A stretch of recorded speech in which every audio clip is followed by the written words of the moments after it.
जब एक बार एक इंसान पहली बार गौतम बुद्धा से मिला तो उसने वो जानता नहीं था कि ये गौतम बुद्ध है। शुरू में निकल के रातों रात जंगलों की छान मारी, तलाश में निकले कि सारा है क्या, what is the reason behind all this pain and suffering. तो अचानक एक इंसान निकला, जब उनका नाम हो गया तो जब उनके साथ बैठा रहा, उनके साथ बातें की, कुछ वक्त गुजारा, तो उस इंसान ने सवाल किया, कहा क्या आप गौतम बुद्धा हो? क्या वही इंसान हो जो सच की तलाश में निकला है?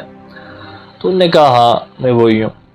तो इस किस्से को सुनाने का मकसद ये था कि कई बार इंसान की जो इंट्रोडक्शन है, कई बार नहीं मोस्ट ऑफ द टाइम उसकी जो इंट्रोडक्शन है वो उसकी ज़ुबान से ज़्यादा उसका अमल दे देता है। और एक इंसान की एक्टिविटीज़, वो कैसे बात कर रहा है, वो कैसे बर्ताव कर रहा है, उसके क्या काम है, वो कहीं ना कहीं बहुत ही चीज़ें रिफ्लेक्ट करते हैं एक इंसान की पर्सनैलिटी की, एक इंसान की आइडियोलॉजी की। तो मैं अगर हिंदू हूँ या अगर मैं मुसलमान हूँ या मैं अगर क्रिश्चियन हूँ, मेरे बोलने से ज़्यादा मेरा अमल, मैं जो काम करूँगा वो रिफ्लेक्ट करेगा कि असल में मैं हूँ क्या। मैं रामायण पढ़ रहा था और उस कहानी में मुझे बहुत सी चीज़ें ऐसी मिली कि जिससे मैंने बहुत कुछ सीखा। और हमेशा कहता हूँ कि मैं स्टूडेंट हूँ, मैं तालिब इल्म हूँ, और मुझे इल्म अगर गीता से मिले तो मैं वहाँ से भी उठाऊँगा, कुरान से मिले तो मैं वहाँ से भी उठाऊँगा, और वेद से मिले तो मैं वहाँ से भी उठाऊँगा, और अगर किसी और फिलोसफर से मिले मैं उससे भी उठाऊँगा। क्योंकि हमें बताया गया था स्कूल्स में कि उस्ताद अगर हिंदू हो, उस्ताद अगर मुसलमान हो, उस्ताद अगर क्रिश्चियन हो, उस्ताद तो उस्ताद है। उस्ताद को एक आधा कि बच्चा अगर हिंदू हो, मुसलमान हो, कुछ भी बच्चा तो बच्चा है। तो ये एक अलग ही फ़लसफ़ा था, ये एक अलग ही बात थी जो मैं करना चाहता था। तो जब मैं महाभारत का देख रहा था, मैं उसको पढ़ रहा था, तो मैंने उसमें एक किस्सा देखा कि एक वक्त ऐसा आता है कि राम जी के पाँव में कुछ कांटे लग जाते और उन कांटे लगने की वजह से वो चल नहीं पाते। लक्ष्मण आते हैं, निकालने की कोशिश करते, नहीं निकालने देते।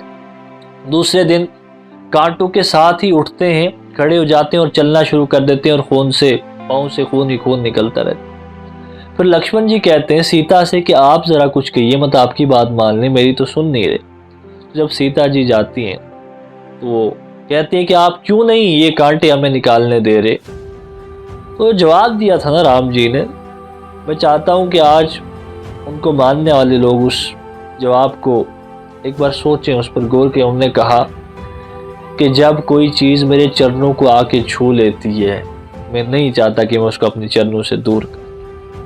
कांटा जो उनको तकलीफ भी दे रहा था सिर्फ इसलिए कि उनकी चरणों में आके बैठ गया था, उनकी चरणों में आके लग गया था, तो उन्होंने गवारा नहीं किया। उन्होंने कहा कि नहीं, मेरी इंसानियत, मेरी पर्सनैलिटी इस चीज़ को नहीं इजाज़त देती, मुझे नहीं अलो करती कि मैं इसको अपने पाँव से अलग कर दूँ। खुद तकलीफ बर्दाश्त कर रहे हैं, खुद दर्द बर्दाश्त कर रहे हैं। तो ऐसे इंसिडेंट से जो राम जी की ज़िंदगी से पढ़ने को मिलते हैं तो समझ आती है कि यार वो पर्सनैलिटी एक बहुत बड़ी पर्सनैलिटी थी। वो तो इंसानियत की एक जीती जागती शक्ल थी।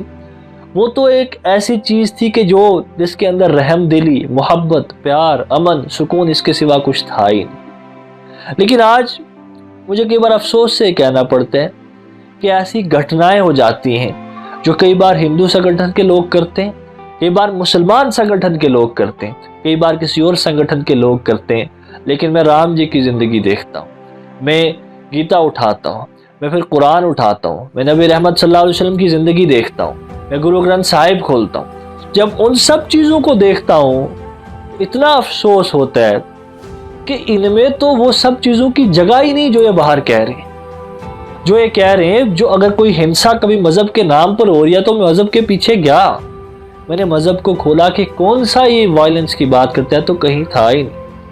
तो एक इंसान की जाहिल होने की ये बहुत बड़ी निशानी है कि वो कभी भी वो किसी भी वायलेंस को किसी मज़हब के साथ जोड़ता है, या अपने या दूसरे के साथ। तो मैंने एक बात समझी कि रामनवमी का दिन था, और रामनवमी का दिन हमने अपने हिंदू भाइयों के साथ मनाया, हमने उनका वेलकम किया।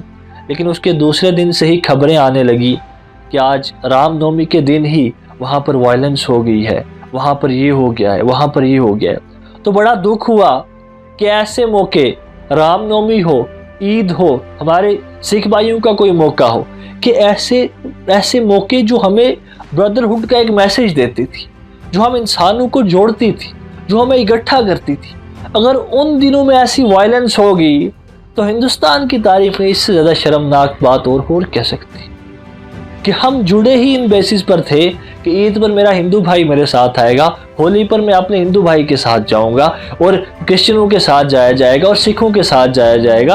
तो हम तो इसी बुनियादी लाइन पर जुड़े थे। We the people of India having solemnly resolved to constitute India into a sovereign, socialist, secular republic. तो वो सेकुलर तो बुनियाद डाली थी हमने, वो तो बुनियादें थी हमारी। तो मुझे कहीं ना कहीं हिंदुस्तान का नागरिक होते हुए दुख होता है कि अगर रामनवमी के दिन कहीं हिंसा हो, अगर ईद के दिन कहीं भी हिंसा हो, वो चाहे किसी ने भी किया, हिंदू धर्म के लोगों ने किया, मुसलमान धर्म के लोगों ने किया, सिख धर्म के लोगों ने किया, जिसने भी किया, इन्वेस्टिगेशन होगी, बातें चलेगी, बाद में जो भी हो जाए, लेकिन वो हुआ ना। अफसोस तो इस बात का है कि तारीख में ऐसा क्यों लिखा जाए कि रामनवमी के दिन कहीं भी वायलेंस हुई थी, कहीं भी हिंसा हुई थी। अफसोस तो इस बात का कि हम हिंदुस्तानी तो किसी और आइडिया को रिफ्लेक्ट करते हैं, हम तो किसी और चीज को रिप्रेजेंट करते हैं, हम तो किसी और आइडियोलॉजी को प्रमोट करते हैं।